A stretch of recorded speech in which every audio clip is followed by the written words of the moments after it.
Good morning. Good morning. Are you getting all ready for Thanksgiving? Wondering when we're going to get out here?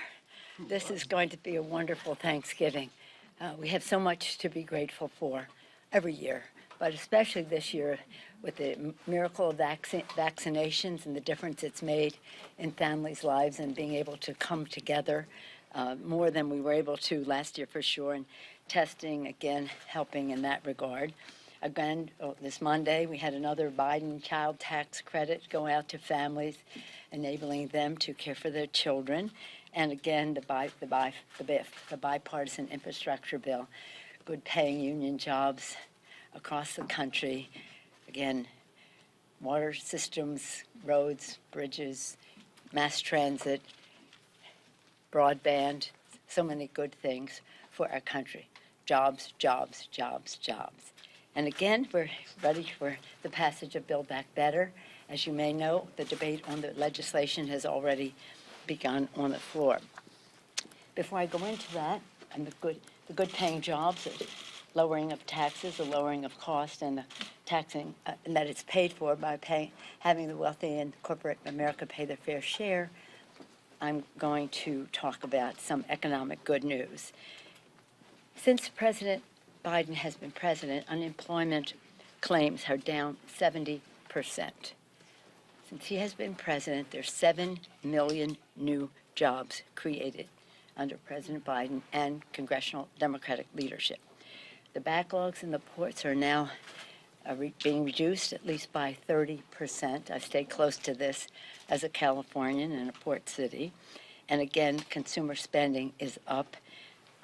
Contrary to some fears, consumer spending is up. Again, the Build Back Better builds on this progress with transformative measures. Let me talk about that. Good paying jobs. It builds back better, and it builds back better for women especially, but others who have been under not being able to participate in the economic prosperity of our country in the fullest way.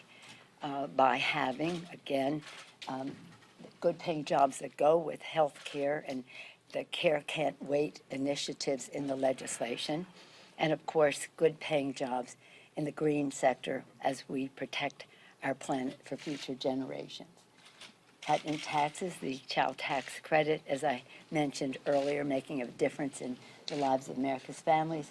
Lower costs, especially in the prescription drug area, where we're negotiating for lower prices, but also we are preventing pharma from raising prices above inflation. And again, it's paid for by wealthy corporations paying their fair share. How women will be more in the workplace, and dads too, should they have responsibilities at home, which I assume they do.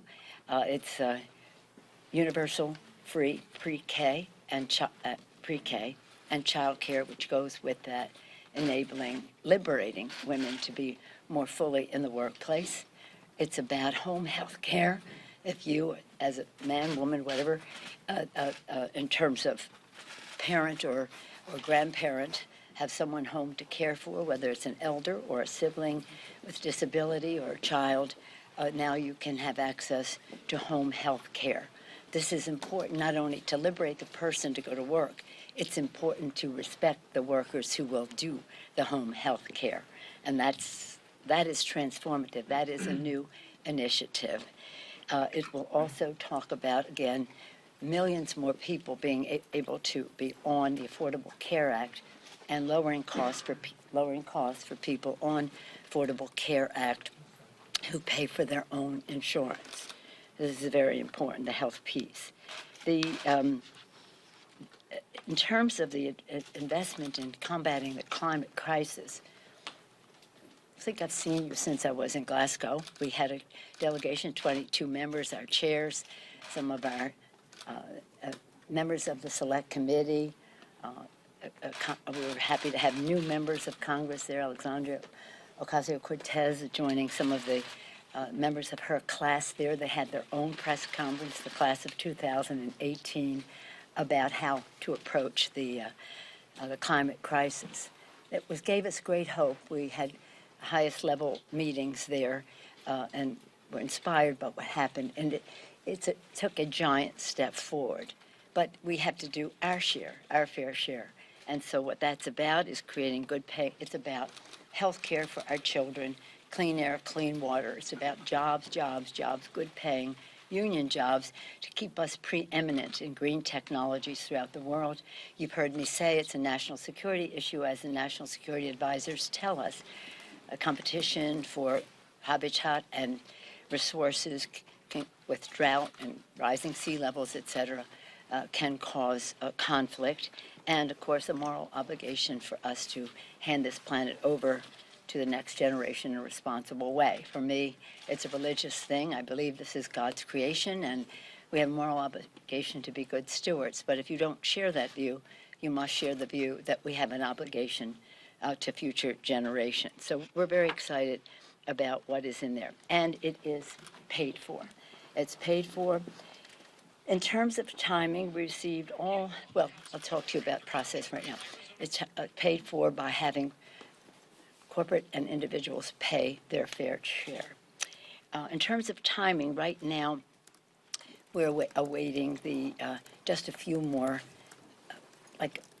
one more committee and a piece of another committee from the Senate for the scrub. In case you're interested in the timing of this, we expect by this afternoon to have the information we need from the Ways and Means Committee. As soon as we get the scrub information, we can proceed with our manager's amendment to proceed to a vote on the new rule with the manager's amendment reflecting the scrubs. Not any policy changes, but just some technicalities about committee jurisdiction, et cetera. And then we will vote on the rule and then on the bill. Those votes hopefully will take place later this afternoon. Right now, we are debating the legislation on how it creates good-paying jobs, how it cuts taxes for the middle class, how it lowers costs for America's working families, and how it is all paid for. In that regard, 17 Nobel Prize-winning economists said, this agenda invests in long-term economic capacity and will enhance the ability of more Americans to participate productively in the economy and will ease longer-term inflationary pressures. Moody's, they have said that the BIF and the BBB do not add to inflation pressures, as the policies lift long-term economic growth via stronger productivity and labor force growth and take the edge off of inflation. That's Moody's. We'll get, again, the final CPO estimates later this afternoon, hopefully by 5 o'clock. As we think of all of this progress, and it's pretty exciting. This is historic. It is transformative. It will help us build back better with women and all those who had not previously had the full advantage, but with this workforce development and the rest in the legislation. But as we celebrate the passage of the bill and prepare for its implementation, we still need to be thankful for the progress we've made on COVID, but attentive to the sadness that people have suffered in the past 18 months, longer, nearly 20 months in our country. They've suffered loss of their loved ones. They've suffered loss of their livelihood in some case, and we have to be empathetic toward what that is as we rejoice in the vaccinations and the testing that take us to a better place. Combating the virus is our first priority, and that is why we're grateful that under the Biden administration, averaging nearly 300,000 first shots for people aged 12 and older, 300,000 first shots, and 27 million people have received boosters, third shot. Quadrupling the supply of at-home tests launching initiatives to increase vaccine confidence in communities of color, boosting vaccine manufacturing to increase global supply by an extra 1 billion doses each year, and 10 days into our work to vaccinate kids aged 5 to 11, 10% of kids have been vaccinated. Have you seen some of them on TV, being happy to be on TV, being sad to get a shot? Some combination thereof. Science and the Biden administration have taken us closer to the end of the pandemic, and we will not relent until the virus is crushed. Yesterday was a very sad day in the Congress of the United States because we had to censure one of our members for promoting violence against another member. What was sad, particularly sad about it, is that though it was involving violence against a woman, it was a source of humor and bragging by the members of the other side of the aisle. This just stunning. For me, it was very sad because I have such great respect and love for the institution of the House of Representatives, the place it serves in our Constitution as the people's house, the constant reinvigoration of people having to go out and get reelected every 2 years, every session of Congress. It's a great place and great things have happened here. And for us to not uphold the dignity of the House.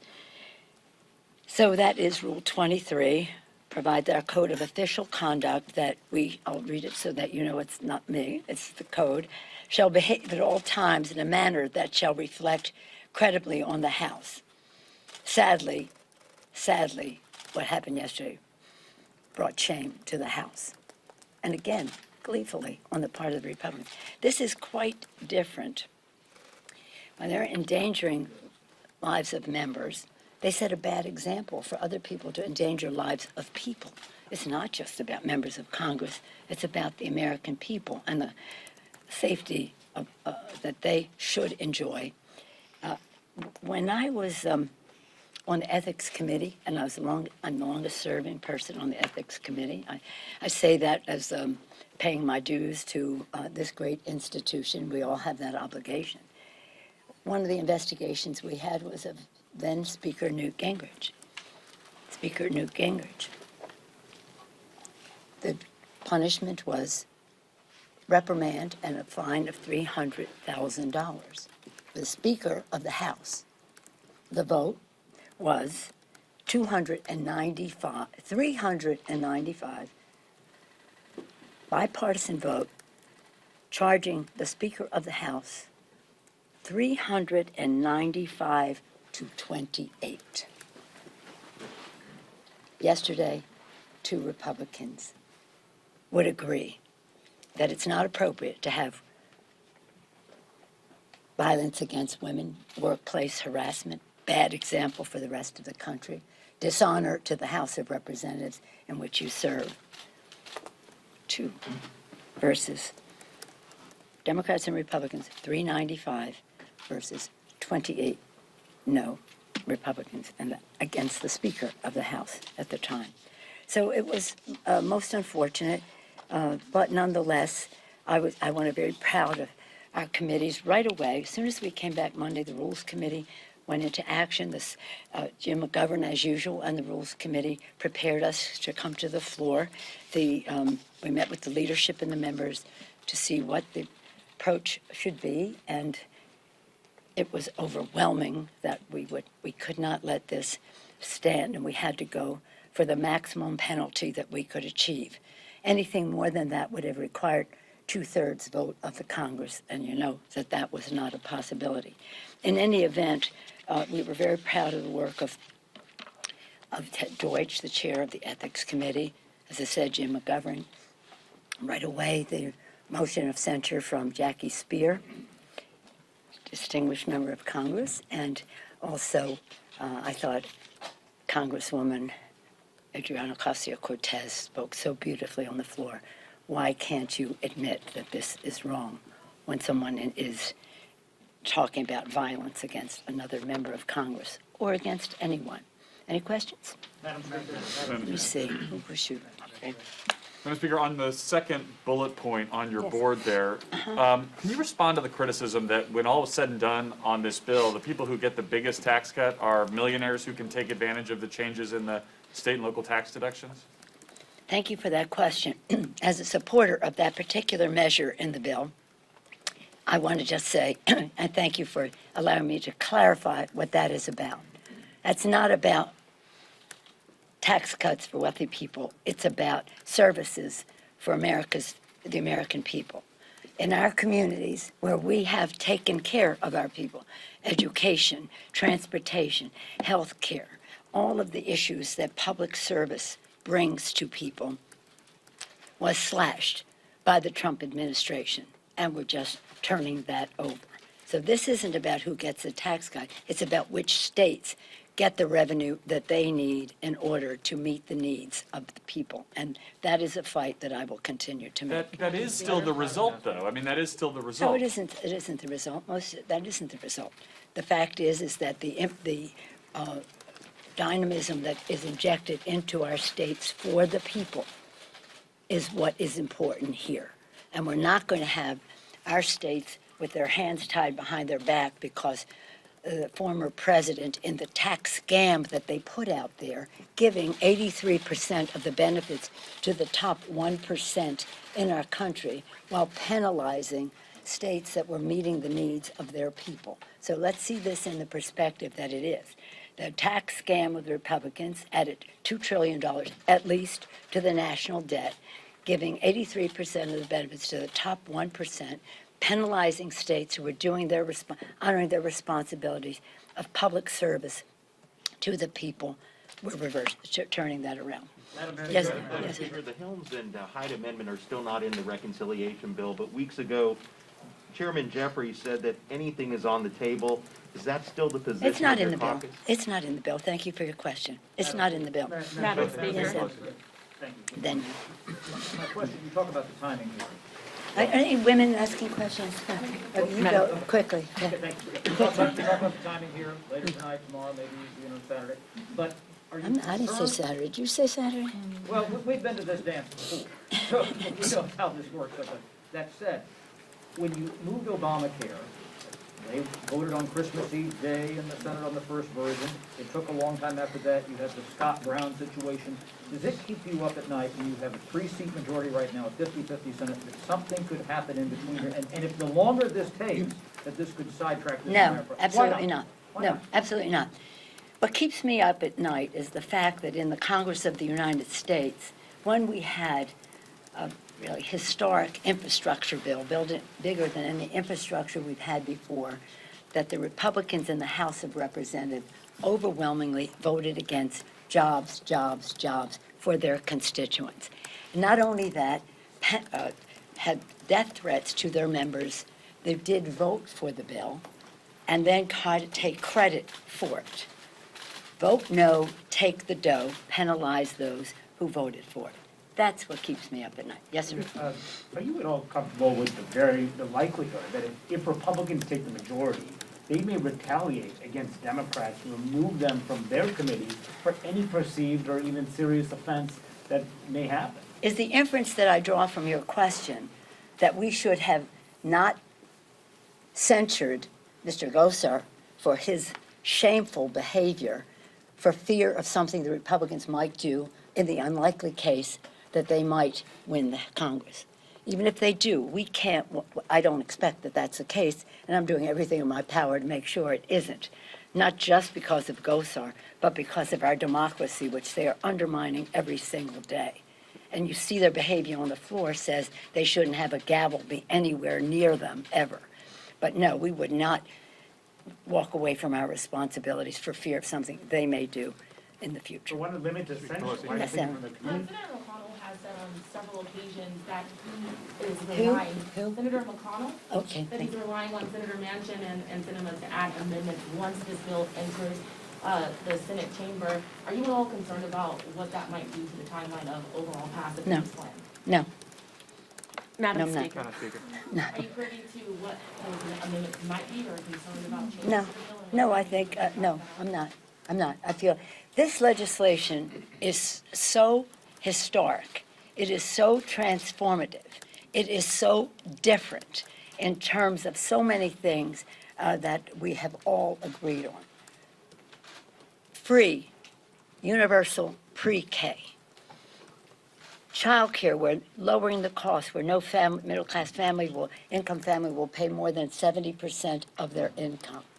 Issues that relate to expanding the Affordable Care Act to contain those who were cut out by certain states. Home health care, so that families can be assured of going to work knowing that their family member is cared for. Issues that relate to negotiating for lower drug prices and preventing pharma from raising prices above inflation. Many of these things are so substantial. Now, should the Republicans offer some votes in a vote-a-rama, I feel that we're probably in pretty good shape where we are.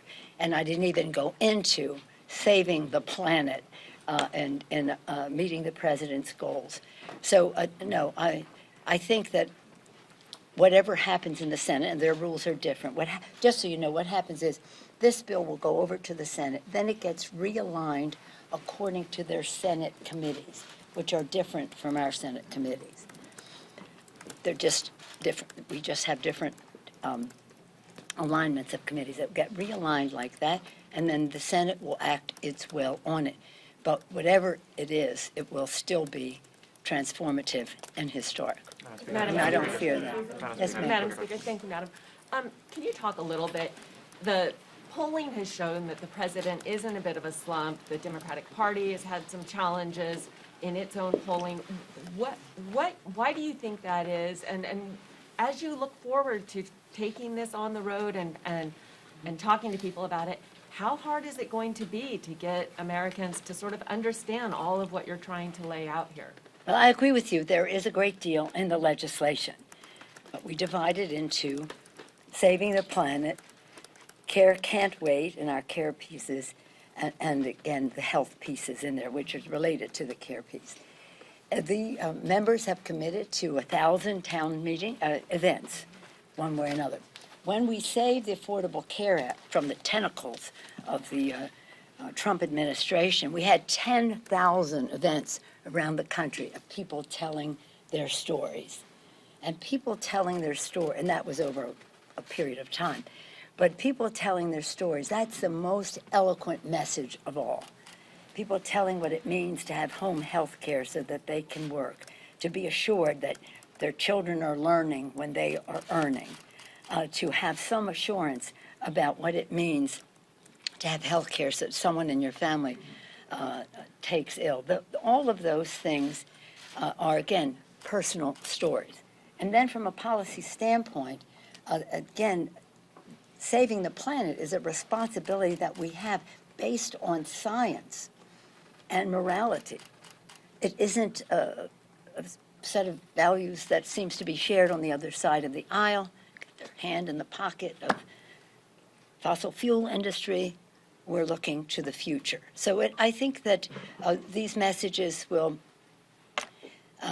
again, not just from our members, but from others. I'm an organizer. That's how I came to Congress, an organizer, and chair of the California Democratic Party, which I thought was the pinnacle of all success, the biggest Democratic Party in the country. But so we are big believers in mobilization. The inside, what we do inside can only get us so far, the inside maneuvering. The outside mobilization is really the glory of it all and makes the policy so much better. And again, those are the messengers of eloquence about what all of this means in their lives. What it means for kids if we have green initiatives that stop the spread of asthma and have clean air and end pollution.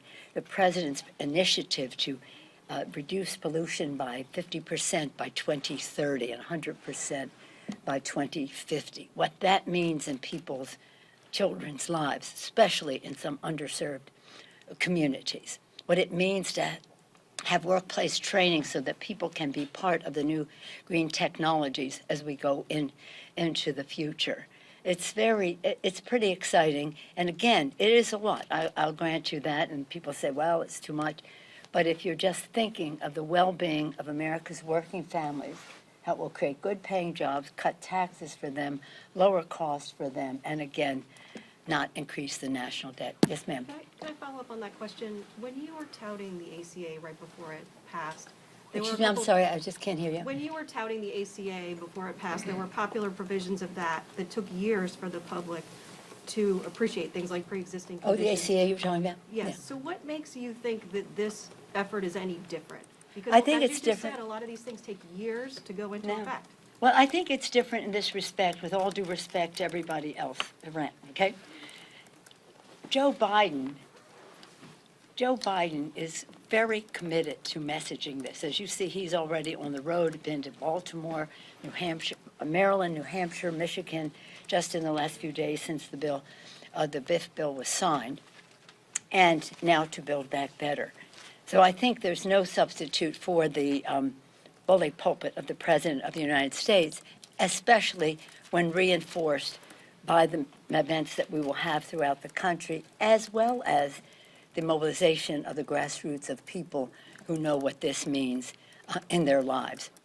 So I think that the, shall we say, the messaging on it will be immediate, and it will be intense, and it will be eloquent, and it will make the difference. And I'll see you later this afternoon on the floor of the House as we further advance our Build Back Better initiative for the people, with the women. Thank you all very much. And if I don't see you, have a happy, happy Thanksgiving. Thank you. Ma'am, you expect the CBO scores today? Thank you.